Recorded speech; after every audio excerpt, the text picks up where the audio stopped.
How's it going, guys? John the Basic Expert here, and this is a viewer-requested video from the Hydra. He left a comment here saying, at TBE, it would be cool to see you do a video or a video series where you cover the topic of solo RPG. The bulk of the role-playing community doesn't even know it's a thing. And I think a bulk of the role-playing community doesn't really know that this is a possibility, that solo gaming is a thing, because there's a lot of new people that have entered the hobby, particularly in 5th edition. And so for this video, I kind of want to talk about where solo gaming fits in my love of the hobby, why I do it, and why I use it, and how to do it, what tools do you need, the mentality that you need. It's going to cover that sort of thing here, so that it's going to be a bit rambly. That's how my videos normally are, but it's going to hopefully give you some guidance, point you in the direction of some tools that you can use, and some various games that you can check out and play in order to create a solo adventure for yourself. And it's going to have multiple benefits. You're going to reap multiple benefits from doing this, and we're going to cover that in this video here. So let's talk about how to solo game. So there's two things you need to solo game properly. You need, first of all, the right tools. Whether it's the 1st edition Dungeon Master's Guide, where you have rules and tables for random encounters, reaction rolls, terrain for a hex crawl, NPCs and their who they are, their race and class and all that kind of stuff. Whether it's that or something like Scarlet Heroes, which has full-fledged oracles in the appendices that allow you to do solo gaming, and they're actually very beneficial GM tools for your regular table if you're running for a group of people. But those have specific oracles where you can ask questions of the oracle, ask questions, and you can roll dice, and you let the dice sort of dictate and decide how the story progresses. And Scarlet Heroes, for example, has rules on urban adventures, wilderness adventures, and dungeon crawling. Pretty much the 3 things that you need for a successful solo fantasy game. Scarlet Heroes has it in spades. I just did a video recently on the One Ring, where the Hydra commented this comment. And, you know, the One Ring 2nd edition has Strider mode, which has oracles for interacting with your patron giving you quests to go on.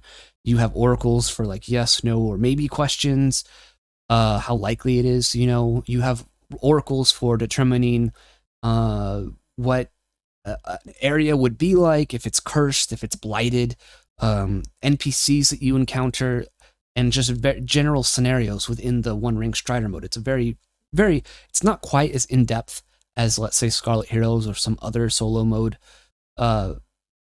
tools that I've seen, but if you're playing the One Ring 2nd edition, I feel like Strider mode is a must-have. Not just for that, but you can use it as a DM tool, as a GM tool, or lore master tool, as the referee is called in that. You can use it as that as well. And even in the 5th edition Dungeon Master's Guide, you have tables for random dungeon generation and lots of other optional rules that you can use to do solo gaming in 5e. My buddy Crossface made a video on it that is very popular. I'll link to it up here. Where is it? Here.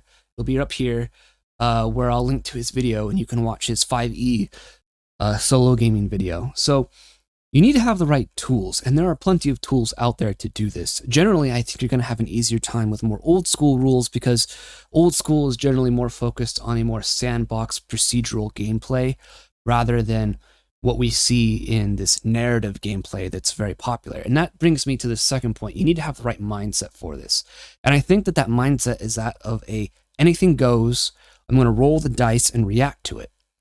And this is where you kind of are going to be developing some of your referee, your dungeon master, your game master skills as far as improvisation and adapting to the unexpected is concerned, because that's what solo gaming is all about.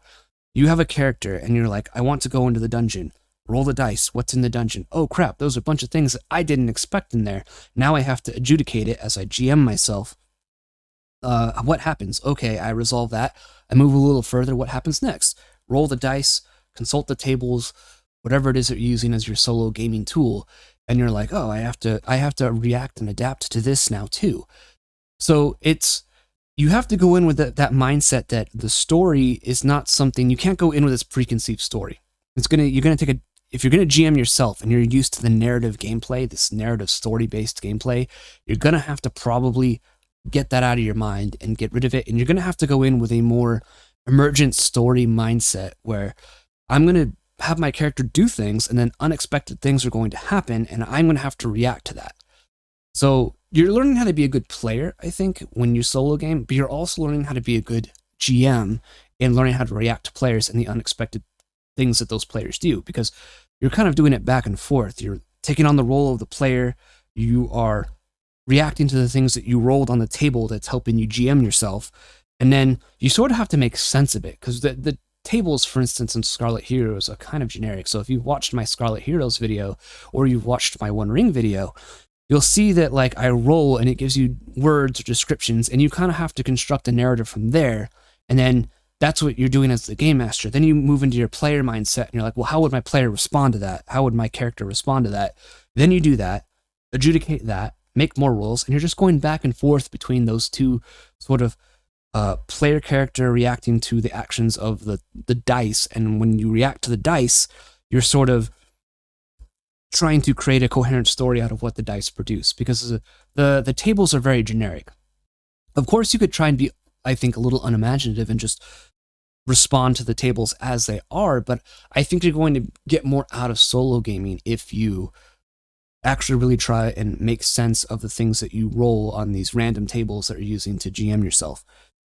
So let's talk about why you would solo game. So I've talked about this in a previous video. I think one of the reasons you'd want a solo game in whatever system you're using, whatever game you're thinking about playing, is you sort of get the kinks out of the game before you take it to the table with your friends. So for instance, let's say you want to play Advanced Dungeons & Dragons, 1st edition. You got the core rulebooks and you're like, I don't understand the High Gygaxian. Here's what you do. I've made a video about this, about how to become a game master. I'll put that over here as well. You roll up a character, you understand, so now you understand character creation in Advanced Dungeons & Dragons 1st edition. Then you start doing gameplay. You know, you get some hirelings, let's say. You delve into a dungeon, you use the dungeon generation tools in the back of the book and the appendices of the Dungeon Master's Guide, and you start to learn the procedures. It forces you to look for it in the book. That's how I learned 1st edition Advanced Dungeons & Dragons, was just like, I want to learn how to play. I don't currently have a group to play it with right now, but I'm going to learn by GMing myself in 1st edition, and then after that, I will be able to, take it to a table and run it for other people with a lot less kinks. And it's worked out pretty well. So I'm running an Advanced Dungeons & Dragons 1st edition game for my brother and some friends in a separate online group, and it's going really well. We're having a lot of fun with it. You can follow my play reports on Twitter if you're interested in that. So you can kind of solo game to get those kinks out. So you can see, you start to look at it when you're playing by yourself.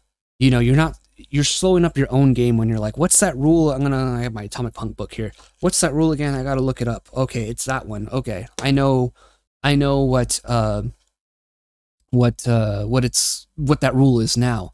And so you can actually stop and look up while you're solo gaming exactly what that rule is, and you're learning to play the game as you go, and you're not slowing the table down with a bunch of friends who might be getting bored, right? So by the time you're ready to take this game to the table and run it for friends, like, you know it.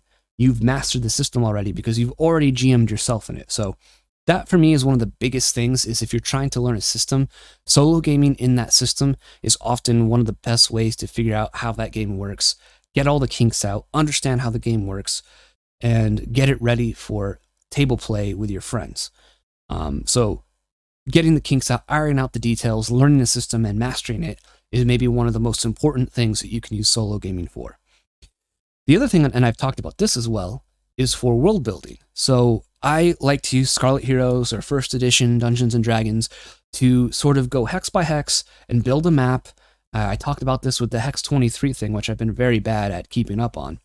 But you can go hex by hex, you start exploring, you start building a map in a world, you start building a setting, your world building as you're solo gaming. And now, not only have you mastered a system, but you've also maybe built a setting for your players to adventure in that has been kind of randomly generated. You didn't have to sort of think too hard about it. You didn't have to, I prefer this way because I feel like I'm solo gaming. I've built a map already, but then I go hex by hex and use the Scarlet Heroes rules to sort of discover what's there. And when I do that, you know, I sort of discover like, oh, what's in this hex? What's in this hex? What's in this hex? And Scarlet Heroes just helps me figure out like, oh, there's a dungeon here. There's a blighted temple here. There's a bandit camp here. There's a settlement here. There's a little village here or something like that. So for me, I think that's really cool. And I can sort of start to build a setting in a fun way where I'm just not sitting there over a piece of graph paper or sitting there over a piece of like hex paper trying to make a hex map and just deciding where things are and what they are. I let the dice rolls decide what's there and what it is and what it means. And so for me, it makes world building just more fun for me personally. I've already mentioned this, but practicing your GMing. So you're practicing how to react to the unexpected. That is what solo gaming is really good at teaching you how to do. You're rolling a dice. You're like, my character walks into the dungeon. What happens? Boom, this happens. Oh, my player has to react. My player does this. Now I, as the GM, have to think of something interesting, roll the dice, and interpret the dice roll in reaction to what the character is doing that I'm controlling. And I got to make that make narrative sense on the spot, on the fly. You're honing, you're sharpening your improvisation skills when you solo game. And that is a super beneficial skill to have, to where you are building that toolbox, you are building that muscle of imagination, of creativity that you can use on the fly. And I can tell you right now that is one of the most beneficial skills you can have as a GM, because your players, I don't care how much of a narrative gamer you think you are or your players are, they're going to go off the rails at some point, and you have to learn how to adapt. And you have to learn how to do it seamlessly without the players at least feeling like you're overriding their agency. You want players to feel like their decisions matter. And when you're solo gaming, you want the decisions you make as that character to matter as well in your adventure. Otherwise, why are you doing it? It's not fun. So I really rather like using it as an ability of getting my GM skills sharpened, honed, and better. And you can do it whenever you want. You can do some solo gaming every day for an hour. Instead of playing video games for an hour, solo game for an hour. You're going to sharpen your GM skills. And I guarantee it's like exercising. It's like weightlifting. It's like training. You are training that GM muscle to get better at responding to the unexpected. And I think you'll be a better GM for it as well. I've already mentioned it, but kind of world building while having fun. You're learning to react to the unexpected. And I just mentioned it before. You can play whenever you want. I've mentioned it before how I'm a dad. I have a 3-year-old. My other two players in our in-person group have kids. One of them has like 6. The other one has 2. The other one is a bachelor. He doesn't have kids yet, but so he has a little more free time than the rest of us. But we're all busy. We all have jobs and responsibilities and obligations and families and wives and things like that. That people we got to spend time with and responsibilities. We have adult responsibilities, and so sometimes our schedules don't line up. But I still want to play. I still want to run a game. I still want to see what happens next in the world, in the fantasy world that I've created with my friends, especially as the GM. And so for me, it's like, hey, you know what? My kid's sitting here watching some kid show, and I can sit here with a notebook and some dice, and I can run Scarlet Heroes for myself for like an hour while I'm watching my daughter, And you can do it whenever you want. And you can do it in your head. Like you're just thinking about it. Oh, I'm going to do this. I'm going to do this. Roll some dice. Oh, okay. Oh, okay. You don't have to say it out loud like what you're doing. To me, it's just as entertaining. It's like this quiet, meditative activity. And I get to do it whenever I want. So that's kind of my view on solo gaming. And I think the benefits and uses of it. Shorter video, I think, than normal. But I wanted to be quick and concise. I feel like I couldn't do a real video series on it. As far as a video series would go, I think just doing solo gaming on the channel for you all is probably the best way to go about it, to show how I do it or how you can do it, and how it all works out. So there won't be a video series beyond the fact that I'm going to continue doing Scarlet Heroes and the One Ring Second Edition solo games as long as I can here, because you guys seem to enjoy seeing those. So keep an eye out for those. I feel like for me, just learning by watching someone else use the tools that I had just mentioned, and applying them and seeing how they do it and the tools they use is more than enough for me to learn how to do it. And I hope that that is enough for you to learn how to do it. To me, solo gaming is super useful. I know some people think it's weird, because again, this is something that is considered a very social game where you need other people to play with. And to a degree, this is true, but there are still a lot of ways that you can practice your skill set for this hobby, for these kinds of games by yourself whenever you want, when no one else in your play group is maybe available.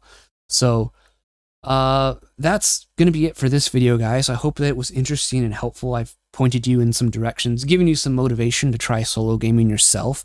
I'd love to hear what tools you use in the comments below, as well as maybe what system you're running things in. For me personally, I like to solo game in Scarlet Heroes. I've really enjoyed the One Ring so far that I've done it, and I kind of have some solo Oracle type rules in Atomic Punk 2160 in the new version. So quite happy with solo gaming, and a lot of those things. Kind of covers all the bases. You can solo game in Classic Traveler too. I think Classic Traveler would be a fantastic game to solo game in. So tell me below, do you solo game? If so, what system do you use? What tools do you use? And do you enjoy doing it? What are the reasons you use it for? Are there any reasons that I missed that you think you could outline in the comments below? Let me know. I'm interested in hearing that. If you like this kind of content, please like, subscribe, share, and check out the links for below in my link tree. They can lead to things like Guilded. The Guilded server is a cool hop-in place where people are talking about games and all that kind of fun stuff. And you can support me and my channel on Guilded as well. You can support right here on YouTube. There should be a little link to join down below, or you can support on Subscribestar. Supporters of the channel, no matter where you're at, get a dungeon map a week for the lowest tier. You get a zine a month. I'm doing a monthly zine where it'll have adventures and tools and various things like that, articles written by me, opinion pieces sometimes. And a higher tier, whenever I do a bigger project, you get the PDF of that for free. So if you're interested and you like this channel, you like what I'm doing, and you want to support and help out, it means a heck of a lot to me. You see these people's names at the end of the videos. They are super helpful and supportive people, and I'm so grateful for the people within this hobby that believe in what I'm doing and talking about as far as gaming is concerned, and solo gaming is a big part of that. So until the next video, guys, I'll talk to you later. Peace out.